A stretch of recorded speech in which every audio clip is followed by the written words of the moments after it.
సాంఖ్యయోగం. సంజయ ఉవాచ ఏవముక్త్వా హృషీకేశం గుడాకేశః పరంతప నయోత్స్యైతి గోవిందం ఉక్త్వా తూష్ణీం బభూవ. సంజయుడు ధృతరాష్ట్రునితో, రాజా, ఈ విధముగా పలికిన తరువాత గుడాకేశుడైన అర్జునుడు శ్రీకృష్ణునితో, నేను యుద్ధము చేయను అని స్పష్టంగా నుడివి మౌనం వహించాడు. వేదము ద్వారా భగవాను స్వరూపం తెలియబడుతోంది కనుకనే ఆయన గోవిందుడు. వేదైశ్చ సర్వై అహమేవ వేద్య అని భగవానుడు చెప్పినట్లు వేదములన్నీ ఆయన గూర్చే తెలుపుతున్నాయి. తమువాచ హృషీకేశః ప్రహసన్నివ భారత సేనయోరుభయోర్మధ్యే విషీదంతమిదం వచః. ధృతరాష్ట్ర మహారాజా, ఉభయ సేనల మధ్య విచారగ్రస్తుడై పరితపించుతున్న అర్జునుడిని చూచి శ్రీకృష్ణుడు మందహాసంతో ఇలా అంటున్నాడు. మిక్కిలి ధైర్యంతో రథమును ఉభయ సేనల మధ్య నిలుపమన్న అర్జునుడు ఇరు సేనల్లోని తన వారిని ఆప్తులను గాంచి వ్యాకులుడయ్యాడు.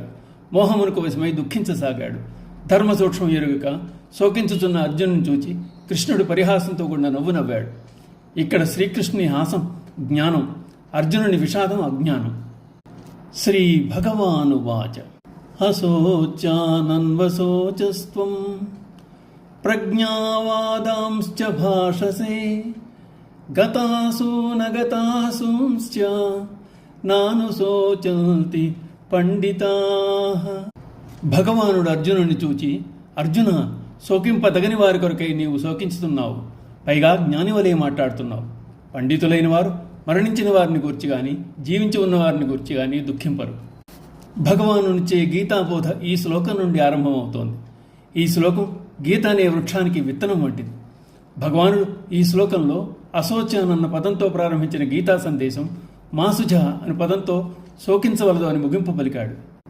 మానవులు ఏర్పరచుకున్న నామరూపాలు కల్పితాలు. శరీరం అనిత్యం. ఆత్మ శరీరములు సంయోగ వియోగములు అనివార్యమే అయినా వాస్తవంగా అవి కల్పితాలు, స్వప్నతుల్యాలు. మానవుని బుద్ధికి ఆత్మకు వ్యత్యాసం ఉంది. బుద్ధిని దాటి ఆత్మను తెలుసుకున్న వారికి పరమార్థతత్వం బోధపడుతుంది. అదే యథార్థం. అర్జునుడు ఇంకా యథార్థాన్ని గ్రహించే స్థితికి చేరుకోలేదు. కేవలం అతనికి గల బుద్ధిని మాత్రం ఉపయోగించి పలికాడు. దానినే భగవానుడు ప్రజ్ఞావాదం అంటున్నాడు. అందరూ పండితులు గారు.